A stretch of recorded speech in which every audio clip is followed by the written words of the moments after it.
do livro. A gente fica muito com assunto que eu trabalho muito com os artigos, para saber fundamentação teórica. Ele queria um relato sobre a pesquisa em si de Tijuaçu, comunidade de Tijuaçu. Falando sobre perspectiva, sobre o que você achou realmente da sua pesquisa. Como foi fazer essa pesquisa? E que motivo levou a você fazer essa pesquisa? Vou falar um pouco da trajetória da pesquisa, né? A trajetória da pesquisa, eu iniciei essa pesquisa desde 98, e o objetivo mesmo é trabalhar com as experiências históricas, com as relações de trabalho, com as relações familiares, né, que existiam em Tijuaçu. E uma das questões que me levou a trabalhar com Tijuaçu justamente foi a questão desse não reconhecimento de Tijuaçu enquanto comunidade quilombola. Porque se a gente for em 90, Tijuaçu não tinha essa visibilidade. Quem era que ia para Tijuaçu? Quem que ia para Tijuaçu fazer pesquisa em Tijuaçu, entrevistar Tijuaçu? Por quê? Porque as pessoas aqui tinham o maior preconceito contra o pessoal de Tijuaçu. E isso é relatado por eles também. Vários deles relataram. O próprio Marcelo, que eu não sei se vocês conhecem, que é a da Dalva, ele conta as situações que ele sofreu, né, de preconceito do pessoal de Bonfim. Então, as pessoas de Bonfim, não vou falar no geral, mas muitas pessoas viam os moradores de Tijuaçu como cachaceiros, né, como consumidores de bebida alcoólicas, que vinham na época do São João apresentar o samba de lata e depois ninguém nem valorizava.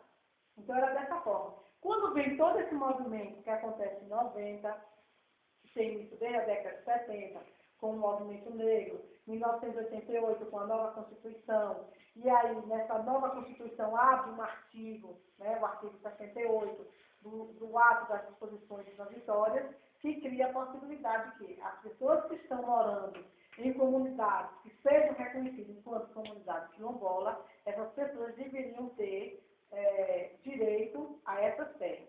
Então, a partir daí, em 1988, começa toda uma movimentação no Brasil, não só aqui na Bahia, por conta desse reconhecimento dessas comunidades quilombolas. E aí vai, né, até a década 90, vai se expandir essas ideias, né? Outras comunidades, por outras questões, elas vão ser reconhecidas, que são a comunidade do Rio das Mãos, que é uma das primeiras a serem reconhecidas, mas o Rio das Mãos é por outras questões, que eu não vou aqui também colocar, porque é uma história muito longa, porque lá tem uma questão de conflito de terras, e Tijuaçu entra nessa disputa dessas comunidades, né, dessa questão do reconhecimento enquanto comunidade quilombola. Então, ela começa em 94, o movimento em 98, e aí a comunidade ela passa a receber visitas, né, de advogados, de sociólogos, de antropólogos, dos vários setores de movimento negro unificado, né, não só Tijuaçu, mas essas comunidades que estavam tendo essa visibilidade. A partir daí, a própria comunidade, algumas pessoas da comunidade, elas começam a redescobrir, né, a se perceber enquanto sujeitos sociais, a estudar, a pesquisar um pouco sobre a história do negro no Brasil, que aí a gente vai ver a figura de Valmir, a figura de Ilka, da Dinha, que eles estão nesse movimento desde a década de 90, e aí começa esse processo do reconhecimento de Tijuaçu enquanto comunidade quilombola que vai, né, acontecer em fevereiro, 28 de fevereiro de 2000, quando sai no Diário Oficial da União o seu reconhecimento enquanto comunidade quilombola. E aí, desde 98, antes de eu terminar o mestrado, eu já comecei essa pesquisa, justamente por essas questões que eu falei inicialmente, né? Como era visto Tijuaçu pelas pessoas de Bonfim. Então, desde pequena que eu vi as pessoas, como eles eram tratados, né? Algumas pessoas daqui de Bonfim, e criei, né? E despertou essa vontade, essa curiosidade de conhecer um pouco da história de Tijuaçu. Então, eu comecei, né, as primeiras pesquisas, as primeiras conversas com as pessoas, com a dona Nízia. Tive a oportunidade de conhecer, né, logo em 98, além de Valmir, que estava nesse processo, Antônio Marcos, né, Ilka, que estava participando toda essa movimentação entre Tijuaçu, Salvador e Brasília. E aí, a partir daí, né, eu fui ouvindo as histórias, pesquisando também, porque eu não fiquei somente com a história oral, eu pesquisei também em alguns arquivos de Salvador, aqui também nos livros de notas do fórum, né? E tudo que fazia referência à região, né, de Tijuaçu, a região de Senhor do Bonfim, a região de Jacobina, me interessava. E aí eu comecei também, né, encontrei alguma documentação, alguns documentos escritos que faziam referência sobre Tijuaçu. Olha, onde vem a história, não existe uma verdade absoluta. Não existe uma história real. Porque depende do olhar do historiador. Entendeu? Isso aí era muito da ideologia positivista. Não, a história é essa, não existe essa história.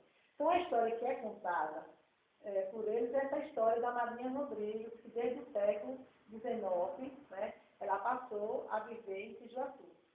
Tijuaçu pertencia a Campo Formoso, até 1950.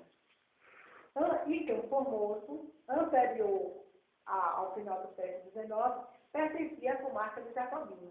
Então, Jacobina era, depois do século XVIII, 1724, a primeira metade do século XVIII, foi um lugar de mineração, um lugar que atraiu, né, escravos, várias pessoas por conta do ouro. Né? Então, talvez essa história, como vocês colocaram, mas é a história que é contada por eles. Então, eu não vou dizer que essa história não é uma história verdadeira. E porque existem várias questões aí. Eu peguei um documento de 1858 que acusa que eram dois proprietários da fazenda Lagarto, né? Que é o nome antigo de Tijuaçu, que foi o Felipe Rodrigues da Silva Rodrigues e o Joaquim Santana.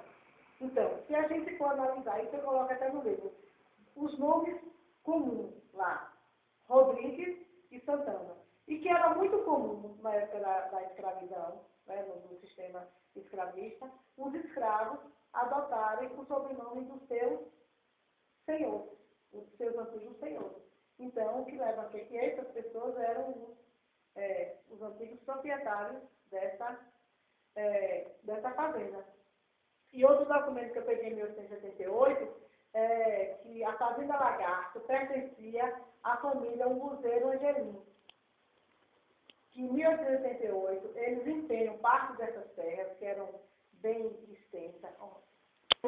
Eles pegam novamente essas terras, né, eles conseguem pagar o débito a uma empresa de Salvador e eles, de novo, pegam essa fazenda. Só que depois essa documentação se cala. Eu fui à procura dos testamentos, dos inventários desse casal. Umbuzeiro Angelim também não encontrei. Não tinha.